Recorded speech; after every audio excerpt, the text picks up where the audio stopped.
love a good donut scene. Welcome to episode 4 of the Bear Breakdown.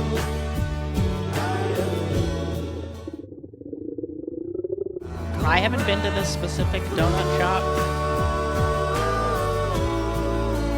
When I think Chicago, I think old-fashioned donuts. I don't know if anybody's the same. But not all that out of the ordinary to go to a place and get inspired. Why are you doing that? What? Why are you trying to put a t-shirt on a fucking hot dog? Kids love hot dogs, dumbass. Fucking grenade! Hey, Marcus, enjoying the counter space? Yeah, I mean, not having to do bread anymore is shit. All right, so the knife being inside of this container is pretty common. I don't know why he doesn't use a taller one. I would always use the 4-quart Cambro. So this is a 2-quart Cambro, so it's just a little bit shorter, obviously half the size, but the 4-quart ones is taller. It's not like they make them wider. And what's nice about that is you can put hot water inside of them, and then you can dip your knife into that. And he might be doing it as like a tip protective thing. The real way to do this in a like big brain way is you put a towel at the bottom of a 4-quart Cambro or a tall plastic pitcher. And so you protect the tip of your knife, and then you can keep your knife submerged in that hot water.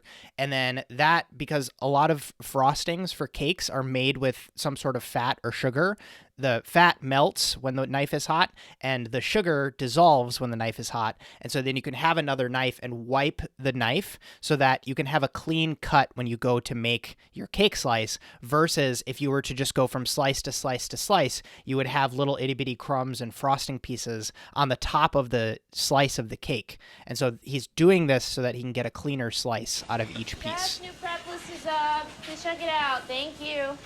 Chef, Looks can you pretty bring me a favor and tasty. try this? Yeah, sure.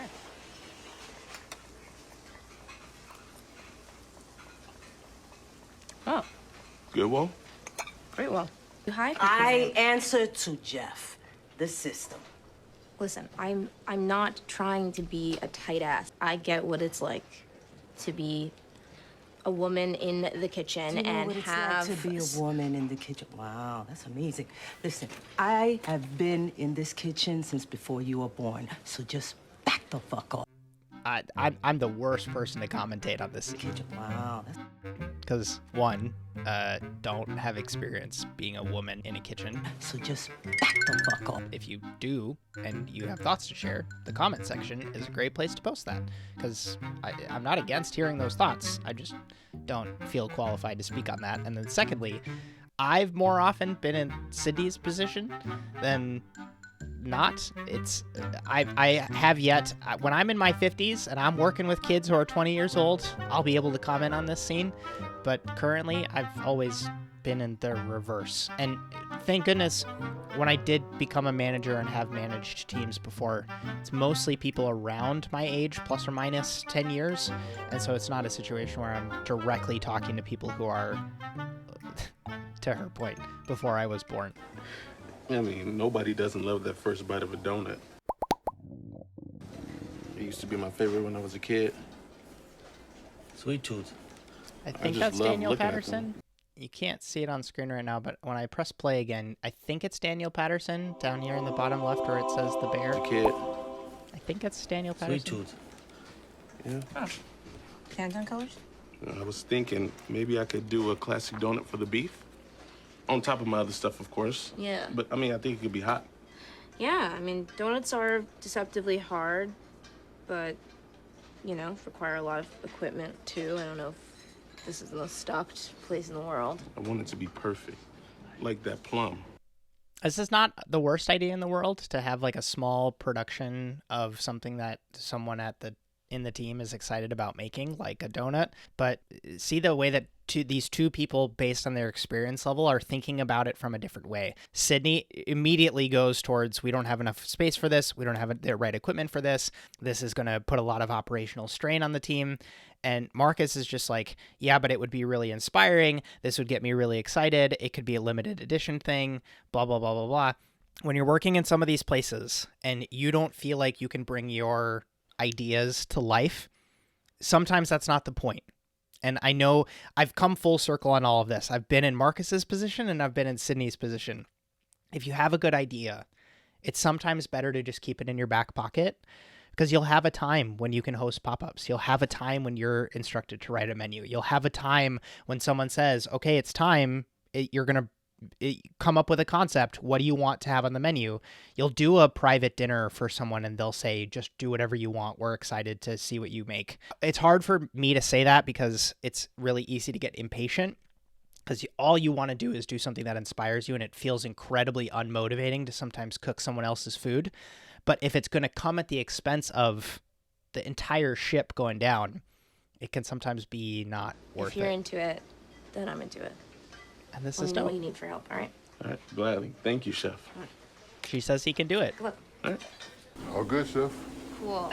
Sweeps is rocking family. Angel, how you feel about a salad? Absolutely, Chef. Gorgeous, thank you. I think I can get. Pretty common having someone from the dishwashing team make something for staff meal because think about it. If they come in, and we've seen in a couple other scenes, they're usually around in the mornings when the rest of the team is there.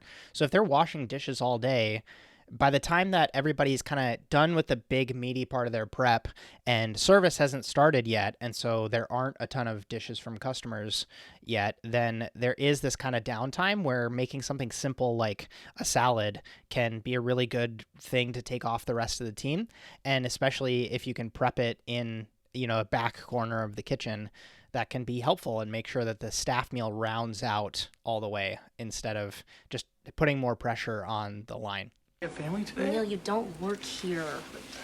Super common having your vendors, Hey, Chef, how's it going? purveyors eat staff food Good, with you. Chef.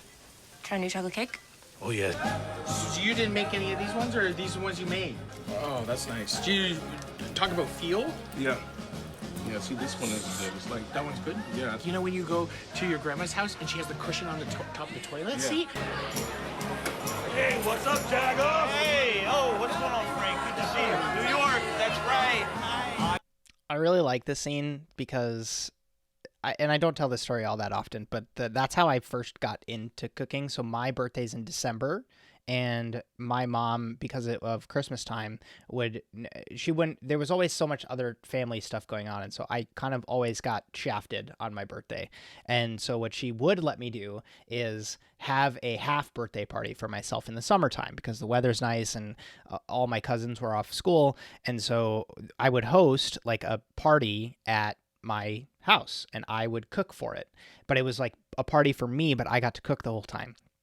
And I think that kind of this scene resonated with me a lot because I prefer sometimes to go about parties like this. Like, I feel more comfortable at an event or a party being in charge of the food and running around and trying to figure out how everything is going to be plated on time, and does so-and-so have an allergy that I need to make something else special for, and have we grabbed all the wine and is the beer cold? Like, I like being that person at a party now that I'm a little bit older and more experienced, versus like, oh, well, I would dread having to cook at a party.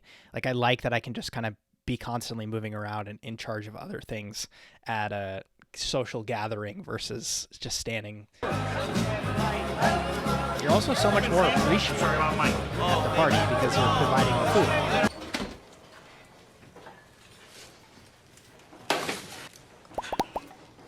The worst. They're so Hey, hot. Chef, What? can you please And use it a looks salt like they're pen next covered time in like oil. I asked? Why are you always like watching me? Because it's just sort of my job. Also, maybe we don't use like gross kitchen towels. We can just Judgmental. use a knife. I don't think it's Uptight. judgment. I think it's just like health and safety generally. Cool. So.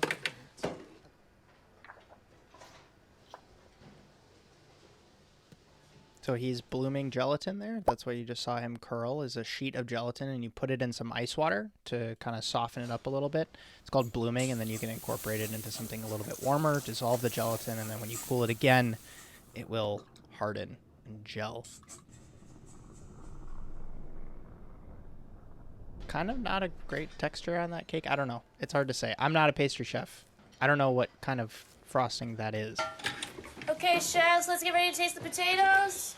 This is a potato ricer, so this is just a kind of cylinder with a bunch of holes at the bottom, and you plunge a cooked potato through there, and that's a way to mash potatoes without whipping things and having the starch go crazy.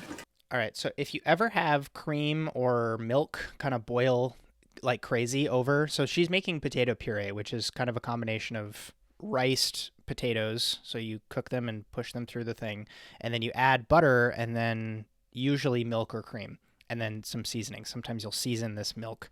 And if you ever have this boil over, or it looks like it's going to boil over, the two-step thing that I always default to is burner off, blow on it. And what that does is that gives the steam somewhere to escape, because oftentimes the fat kind of accumulates at the top, and then it turns into this, like, it can hold a lot of air. And so as the steam is trying to expand, it holds these bubbles and it'll kind of go up and up and up. And you see that she like doesn't want to touch it because you don't want to jostle it. But the first move that you should do is burner off, blow on it. That tends to prevent the major blowover, and then you can move it off of the heat. So if you're using, a burner that's still hot or something like that, then you can move it off of the heat. But she saw it happening, and I was like, oh my God, turn the burner off and blow on it. Like, that's immediately where my head went, but she didn't do that. So if you keep that in the back of your mind, and if you just do it enough times, like I've had to make potato puree too many times, because that's the other problem, is that like oftentimes there's so much heat on the pan still in the pot that it will continue to boil. And so when she takes it up and she's trying to move it, it will continue to boil over. So you're better off literally just leaving it on the stove or taking it and putting it onto a tray, so that if a bunch of stuff boils over, then at least it doesn't make your stove super messy. Oh. Come on. Sorry. It's also sorry. Like if it's for potato puree, it might not.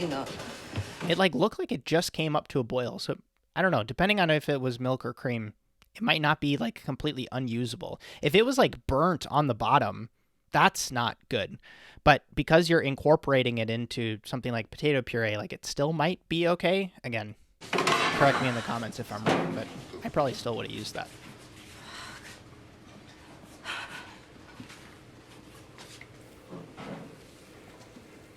Yeah, so there's some aromatics in there that she's... Why did you do this? Because I don't have time to fuck around.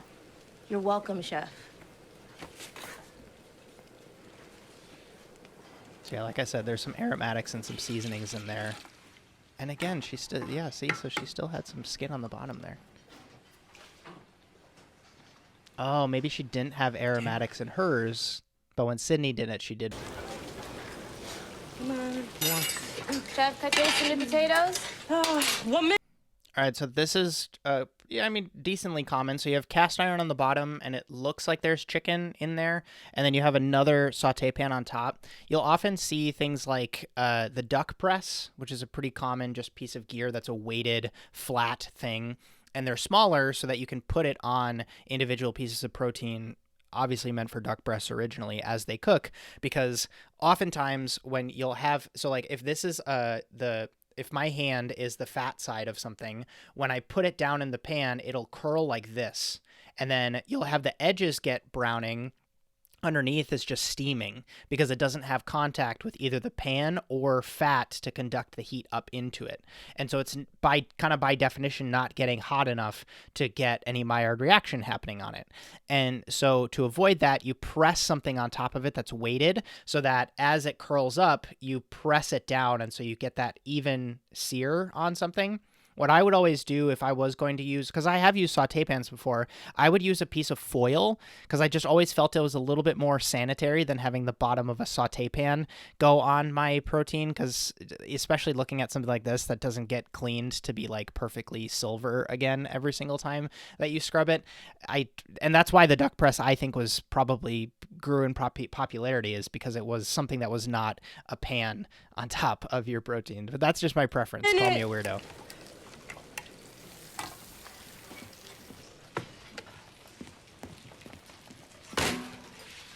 Go ahead, get it over with. I don't want it over with. Taste it and tell me it's shitty. It's great. Thanks, chef. What? It's great. Thank you, chef. Now, let's hurry up and roll before we get rolled, yeah? She's killing it. Total station nomination.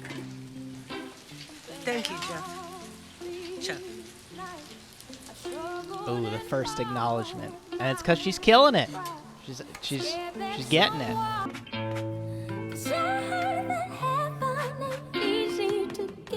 Fun fact: I don't actually love chocolate and orange as a flavor combination. Awesome stuff. Hope you enjoyed this breakdown of episode 4 of The Bear. Make sure to subscribe so that you can catch when I put out episode 5. And a reminder that I have all 3 other episodes broken down on the channel. My name's Justin Khanna. Leave a like on this video. I'll talk to you in the next one.